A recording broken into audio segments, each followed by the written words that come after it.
хора, аз съм Габриела. Днес реших да направим едно нещо, което става слайм.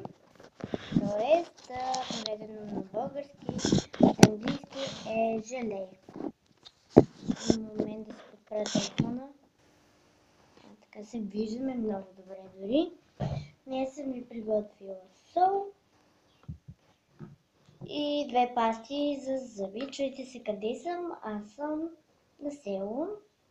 Вчера опитах как да се направи слайм и стана горе-долу. Само да ви кажа, че се би малко много солно. Какво да се прави? Трябва да се направим слайм. Слагаме пастата вътре. Колкото искате паста сложете, просто трябва да има паста, защото самата сол трябва да се полепи по пастата и трябва да стане нещо като топче, което топче ще е мекичко. Колкото искате сложите, но зависи от грамажа на самата паста, защото е толкова голямо. Аз сложих малко доста пастичка. От две сложих, защото ако една ще изхъбя цялата. Ще сложим малко от тази астера. Аз ще гледам Disney Channel, но реших да направя нещо като слайм. Вчера се направих.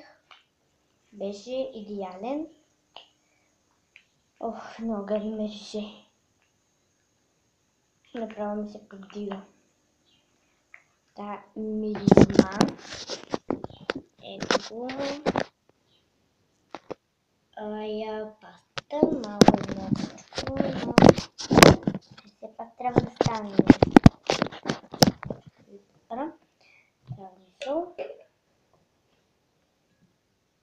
Сложих доста. Чакайте.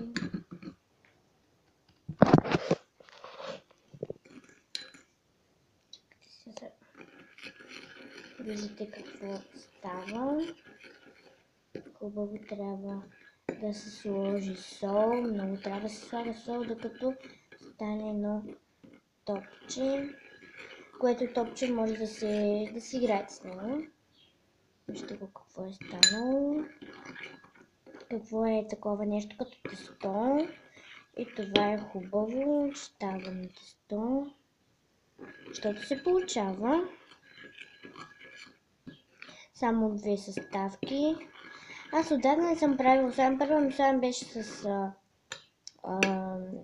прах за пране и лепило, а това е второто с сол и паста за зъби. Тук получава се. Трябва да сложим още малко сол. Трябва да добавим сол. Слагаме още малко сол. Много сол изхъбихме, но трябва да се направи.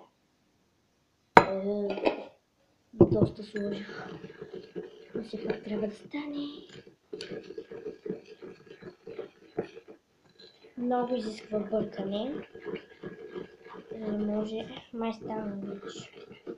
Още малко ще го сбъркаме.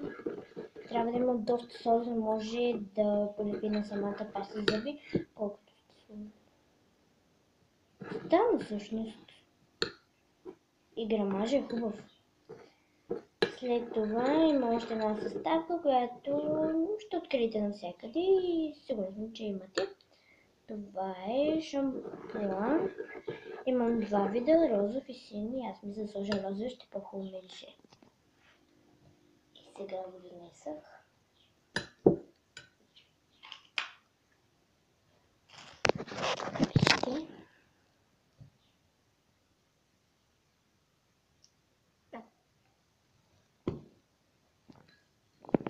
Сега ще разпъркам. И може да го вземем. Той налепен слайма. Имам пяна за пръстени, но не искам да не слагам. Защото ще много умирише, не е чак толкова силен. Не е лепене. Вижте как лепне. Трябва да сложим още.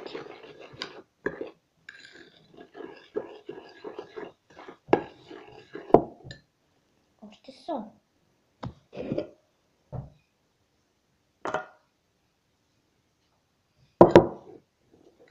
Много сол сега.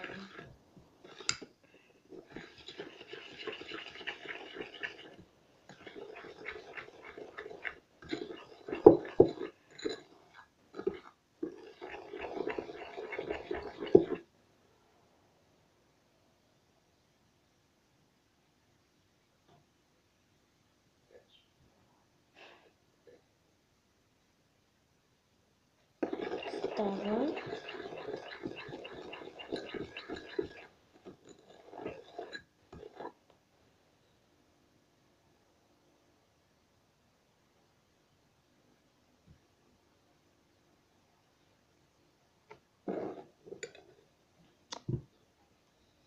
Сол.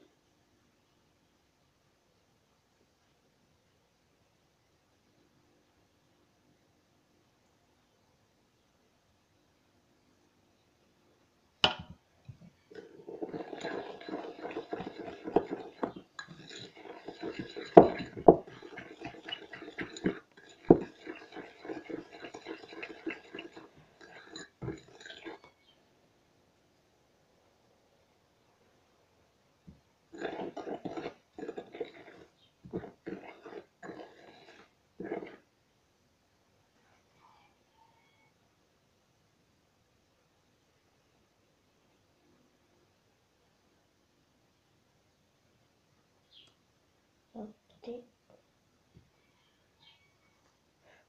Капнахме.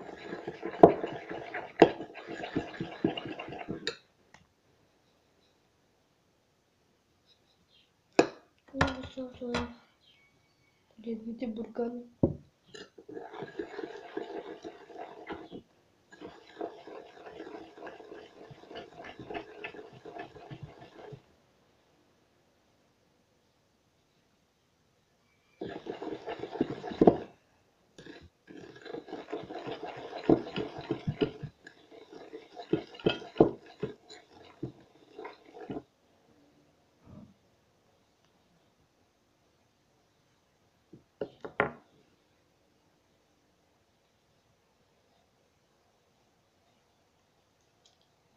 Стана хора.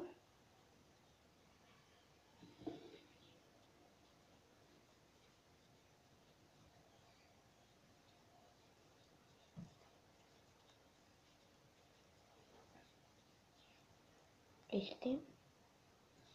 Много трябва да бъркате, много сол. Ако има някакви допитвания, защо не е станало заради такова нещо, кажете ми, ако е течно, ако е мазно, ако е такова, аз ще ви кажа каква е да е другата добавка.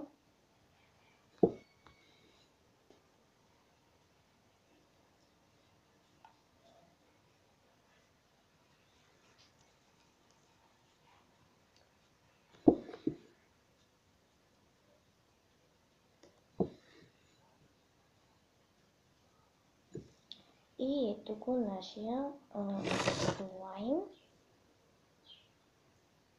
Виждате ли?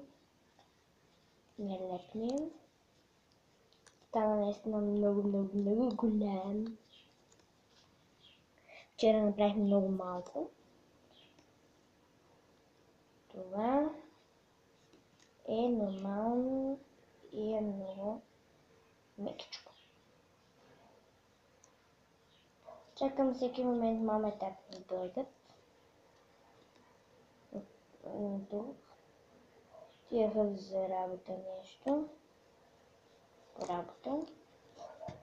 Ще го сложа малко тук. Ще си го помачкам. Еми да, за 9 минути трябва да бъркате, да всичко да правите. И става работата, да си помачкате след това към 5 минути ще ви стане с лайма. Много трябва да бъркате. И аз също така бъркам.